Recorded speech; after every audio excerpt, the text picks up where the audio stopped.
वो कहते हैं ना, जब कुत्ता यानी कि डॉगी पीछे पड़ता है ना तो गो डॉगी नहीं होते, हमारी भाषा में बोलते हैं ना दूरे दूरे, वही होता है भैया। इंग्लैंड के साथ भी वही हुआ है। जैसे ही तीसरे दिन का खेल समाप्त हुआ उससे पहले एक ओवर के अंदर इतनी बड़ी घटना हो गई। एक तरफ भारतीय कप्तान शुभमन गिल वो लड़ने के लिए अत्तरू हो रहे थे, उधर जैक क्रोली के साथ, यानी कि मामला यहां तक आ गया था कि जैसे कोई हाथापाई हो जाएगी दोनों के बीच में। क्यों, आप पूरी जानकारी बता दें। तीसरा टेस्ट मैच लॉर्ड्स के अंदर उस मोड़ पे आके खड़ा हो गया है जहां पे यानी कि कोई सोच भी नहीं रहा था कि इस टेस्ट मैच के अंदर यहां ये भी हो जाएगा। दोनों टीमें पहली पारी के अंदर 387 रनों पे ऑल आउट हो गई, यानी किसी को एक रन की भी बढ़त नहीं मिली है। यानी कि 3 दिन का खेल के ऊपर पानी फिर चुका है। 2 दिन के खेल के अंदर जो होगा वो होना है, चाहे इंग्लैंड जीते, इंडिया जीते या मैच ड्रॉ हो। अब देखो लास्ट ओवर के अंदर क्या हुआ, जब इंडिया ऑल आउट हुई 387 रनों पे तो इंग्लैंड को मिले थे 6 मिनट बल्लेबाजी के लिए। 6 मिनट के अंदर यानी कि आप मानते हो कि 2 ओवर तो आराम से हो जाएंगे।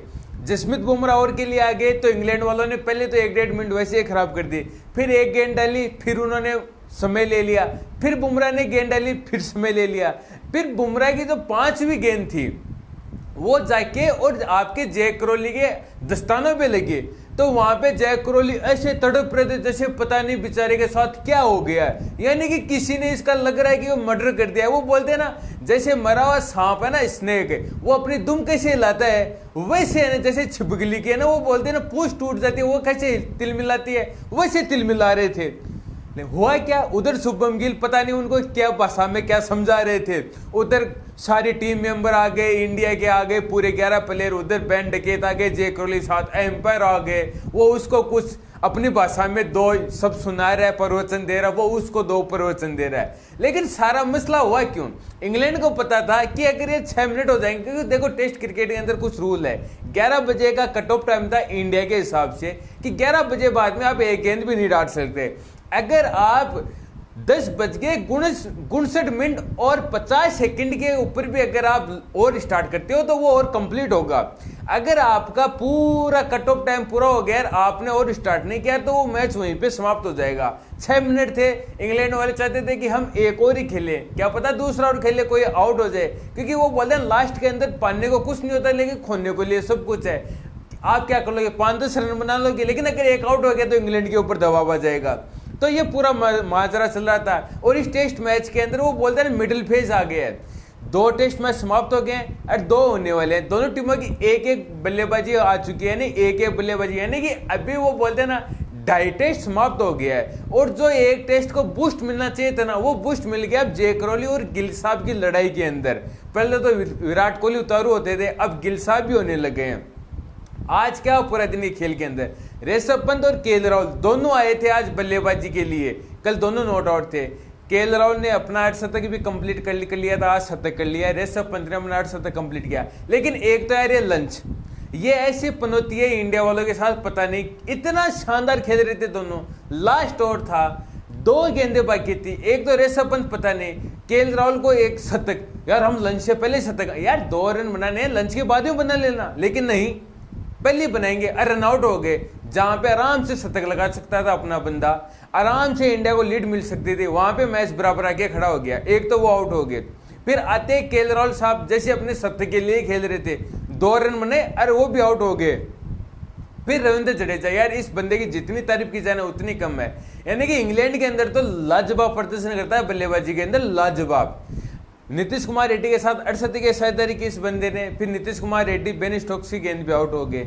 उसके बाद में वाशिंगटन सुंदर के साथ 68 रन की पार्टनरशिप की, फिर जडेजा एक खराब गेंद पे आउट हो गए और जेमी स्मिथ का लाजवाब कैच। उसके बाद में आकाशदीप आए, वो 1 छक्का लगाया, वो आउट हो गए, जसमीत बुमराह आउट हो गए और फिर लास्ट के अंदर वाशिंगटन सुंदर भी आउट हो गए। यानी कि एक तो इंडिया वाले टेल आउट नहीं करते हैं, इंग्लैंड को कम से कम 100 रन ज्यादा बनवा दिए, अरे एक इंडिया वाले खुद इतने जल्दी आउट हो जाते हैं, पता नहीं कितना जैसे कोई भंडारा लगता है ना हमारे यहाँ पे।